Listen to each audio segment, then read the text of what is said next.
लातूर पुण्यानंतर महाराष्ट्रातलं दुसरं नावाजलेलं विद्येचं माहेरघर.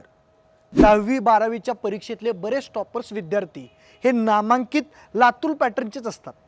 पण शिक्षणासाठी फेमस असणारा हा लातूर पॅटर्न 2018 साली मात्र एका भयंकर हत्येसाठी चर्चेत आला होता. हो, हत्येसाठी, ती सुद्धा सस्पेन्स थ्रिलर सिनेमात घडावी अशी हत्या.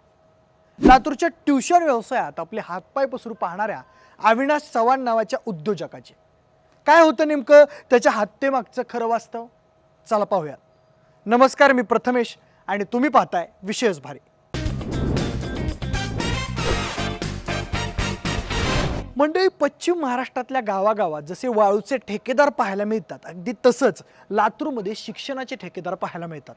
पश्चिम महाराष्ट्रात जशी वाळूची धडी सोन्याची खाण म्हणून ओळखली जाते, अगदी तसंच मागच्या काही काळापासून लातूरमध्ये ट्युशन व्यवसायाला सोन्याची अंडी देणारी कोंबडी असं म्हणलं जातं. त्या ट्युशनच्या व्यवसायात आपली मक्तेदारी प्रस्थापित करून गच्च पैसे कमावण्याची स्पर्धाच जणू तिथल्या तरुणांमध्ये सध्या पाहायला मिळते. ट्युशन व्यवसाय त्यांच्यासाठी झटपट पैसे कमवण्याचा मार्ग आहे आणि तो का असू नये? कारण आजच्या मितीला लातूरच्या ट्युशन व्यवसायाची उलाढाल जवळपास 1800 कोटींच्या घरात आहे. माझ्या मते कुणालाही त्या धंद्यात पडायचा मोह व्हावा यासाठी एवढा आकडा पुरेसा आहे. ट्युशन व्यवसायाचा आणखीन एक फायदा म्हणजे त्यात टॅक्स भरला काय किंवा नाही भरला काय कुणाची कसलीच चौकशी होत नाही. तशीच कोट्यवधींची स्वप्न आणि फायदे पाहत 12वी पास असणारा अविनाश बाबूराव चव्हाण नावाचा एक तरुण 2016 साली ट्युशन व्यवसायात येण्याचं ठरवतो. अविनाश तसा निवृत्त पोलिसाचा मुलगा. करिअरच्या वेगवेगळ्या वाटा शोधून झाल्यानंतर त्यानं प्रायव्हेट शिकवणी सुरू करण्याचा मार्ग निवडला. त्याच दरम्यान चंदन कुमार शर्मा या बिहारी तरुणानं लातूरमध्ये कुमार क्लासेस नावानं ट्युशन व्यवसाय सुरू केला होता. चंदन कुमार हा बॅचलर ऑफ मेकॅनिकलची पदवी घेतलेला प्राध्यापक. शिकून मनासारखी नोकरी मिळाली नाही म्हणून तो आपलं राहतं घर सोडून लातूरमध्ये येऊन राहिला होता. लातूरमध्ये त्याला UP बिहारसारखी ट्युशन व्यवस्था निर्माण करायची होती. तुम्ही जर ऋतिकचा सुपर 30 सिनेमा पाहिला असेल तर तुम्हाला तिथल्या ट्युशन व्यवसायाचं मार्केट माहीत असेल. पोरांना IIT, JEE, NEET, CET यासारख्या परीक्षेत टॉप करण्याची स्वप्न दाखवली की 100% पोरं बोलतात आणि हजारो रुपयांच्या फीज भरायला तयार होतात. हे चंदनला माहीत होतं.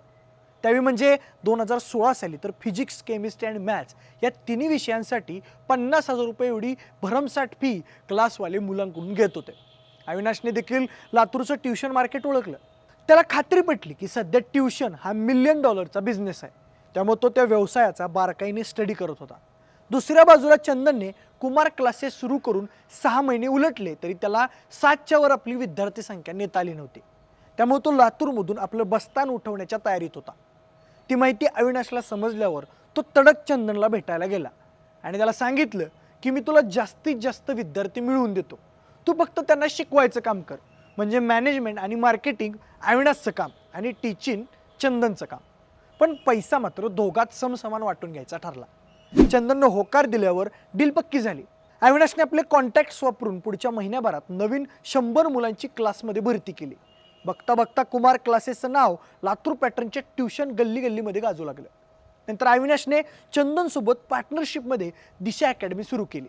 त्या अकॅडमीमध्ये त्यांनी शहरातल्या नामांकित शिक्षकांना शिकवण्यासाठी ठेवलं आणि थोड्याच काळात अविनाशचं लातूरच्या शिक्षण क्षेत्रात वजन वाढलं. सगळं ठरल्याप्रमाणे आणि सुरळीत सुरू होतं. पण एक दिवस अचानक पैशांच्या कारणावरून अविनाश आणि चंदनमध्ये शाब्दिक बाचाबाची झाली. आपापसातल्या भांडणामुळे दोघांनी भागीदारीतून मुक्त होण्याचा निर्णय घेतला. त्या निर्णयानं चंदनचं काहीच नुकसान होणार नव्हतं, पण अविनाशला मात्र शून्यातून सुरुवात करायची गरज होती. तसंही अविनाश पक्का बिझनेसमॅन होता. पुढच्या काही दिवसातच त्याने स्टेप बाय स्टेप क्लासेसची यशस्वी सुरुवात करून दाखवली. त्या क्लासेसमध्ये मुलांनी यावं म्हणून त्याने इतरांच्या तुलनेत फीमध्ये 75% सूट दिली. बघता बघता पोरांचे लोंडेच्या लोंडे अविनाशच्या क्लासचे मेंबर झाले. पण अविनाशच्या त्या स्टेपमुळे लातूरच्या सबंध कोचिंग इंडस्ट्रीवर परिणाम झाला. तेव्हापासून बऱ्याच जणांच्या मनात अविनाशबद्दल द्वेष निर्माण झाला होता. अगदी त्याचा जुना पार्टनर चंदनच्या मनात सुद्धा. पुढे जाऊन त्या द्वेषाचं रूपांतर कपटी कारवायांमध्ये झालं. लातूरच्या बऱ्याच क्लास मालकांनी एकत्र येऊन अविनाशच्या क्लासेसला बदनाम करायला सुरुवात केली. पण विद्यार्थ्यांच्या मनावर त्याचा काहीच परिणाम झाला नाही. पुढच्या 2 वर्षात अविनाशचा व्यवसाय एवढा तेजीत आला की त्यानं क्लासच्या एका बक्षीस वितरण समारंभात 1 कोटी रुपयांची बक्षिसं वाटली. त्यानंतर लगेचच लातूरच्या मुख्य चौकात आणि नांदेडमध्ये जिम ओपन करायचा निर्णय त्याने घेतला. पुढे जिमचं बांधकाम पूर्ण झाल्यावर त्याने तरुणाईची नस ओळखून चक्क सनी लिओनीला जिमच्या उद्घाटनासाठी आणलं. त्या दोन्ही इव्हेंटनंतर अविनाशची लातूरमध्ये बेकार हवा झाली. पण कोणत्या एका क्षेत्रात माणसाचं जेव्हा नाव होतं त्यावेळेस त्याचे दुश्मन देखील तयार होत असतात. अविनाशच्या बाबतीत पण तेच झालं. अविनाश इतरांच्या तुलनेत कमी पैसे आकारतो ही गोष्ट लातूरमधल्या इतर क्लास मालकांना खटकत होती. त्याच रागातून चंदन कुमारनं महेशचंद्र गोगडे या माणसाला अविनाशच्या खुनाची सुपारी दिली. 20 लाख रुपयात त्या खुनाची डील पक्की झाली होती असं पोलीस सांगतात. पुढे महेशचंद्रने शरद घुमी नावाच्या माणसाला ते काम सोपवलं. शरदने आपल्या जोडीला करण सिंग गहरीवाल नावाच्या माणसाला घेतलं आणि अविनाशची गेम करायचा प्लॅन आखला. 24 जून 2018 या दिवशी अविनाश जेव्हा आपल्या क्लासवरून घरी निघाले होते तेव्हा ते दोघे जण अविनाशच्या मागावर होते. अविनाशची गाडी जशी शिवाजी शाळेजवळ आली तेव्हा त्या दोघांनी अविनाशच्या दिशेने 3 गोळ्या फायर केल्या. त्यातली एक गोळी अविनाशच्या छातीत घुसल्यामुळे अविनाशचा जागीच मृत्यू झाला. काही वेळानं तत्कालीन पोलीस अधीक्षक शिवाजी राठोड, DYSP हिम्मत जाधव, गणेश किंद्रे, स्थानिक गुन्हे शाखेचे API सुधाकर बावकर, PI केशव लटपटे घटनास्थळी उपस्थित झाले. त्यांच्या तपासात पुढे ज्या गोष्टी समोर आल्या त्या धक्कादायक होत्या. त्यापैकी एक म्हणजे अविनाशवर ज्या बंदुकीतून गोळी झाडण्यात आली होती ती परळीतल्या एका इराणी माणसानं बिहारमधून आणली होती. चंदन कुमारनं 1.5 लाख रुपये देऊन ती बंदूक आणि 16 बुलेट्स खरेदी केल्या होत्या. कोणाचं कॉन्ट्रॅक्ट मिळालेल्या महेशचंद्रने 20 लाखातले 8 लाख रुपये शरदला अविनाशच्या हत्येसाठी दिले होते. त्या प्रकरणी पोलिसांनी चंदन कुमार शर्मा, महेशचंद्र गोगडे, शरद घुमे, करणसिंग गहरीवाल आणि अक्षय शेंडगे या 5 जणांना अटक केली. पण अविनाशच्या वडिलांच्या म्हणण्यानुसार त्यांच्या मुलाच्या खुनामागे अजून एक तिराईत मास्टर माइंडचा हात असण्याची शक्यता आहे. त्यांच्या मते चंदन कुमार हा फक्त त्या कटातला एक मोहरा आहे. खरा गुन्हेगार दुसराच कुणीतरी आहे. कारण जेव्हा अविनाश हॉस्पिटलमध्ये होता तेव्हा त्याच्या वडिलांचं सांत्वन करण्यासाठी चंदन तिथं गेला होता. कुणी म्हणतं त्याच्यावर शंका येऊ नये म्हणून त्याने केलेल्या प्लॅनचा तो एक भाग होता.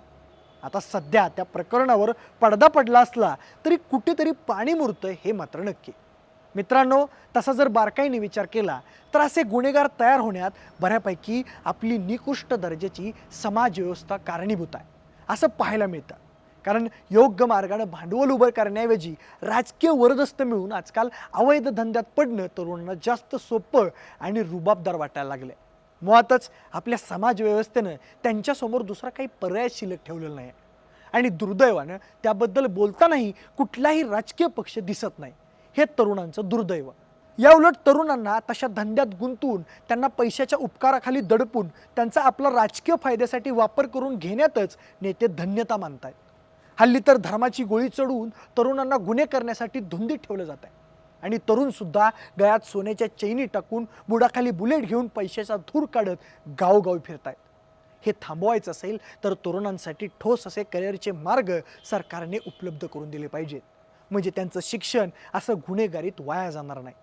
असो, अविनाश चव्हाण प्रकरणाबद्दल तुमची जी काही मतं असतील ते आम्हाला कमेंट करून नक्की कळवा. सोबतच आमच्या विशेष भारी या यूट्यूब चॅनलला देखील सबस्क्राईब करा. जर हा व्हिडिओ तुम्ही फेसबुक किंवा शेअरचॅटवर बघत असाल तर तिथंही आम्हाला फॉलो करायला अजिबात विसरू नका. धन्यवाद.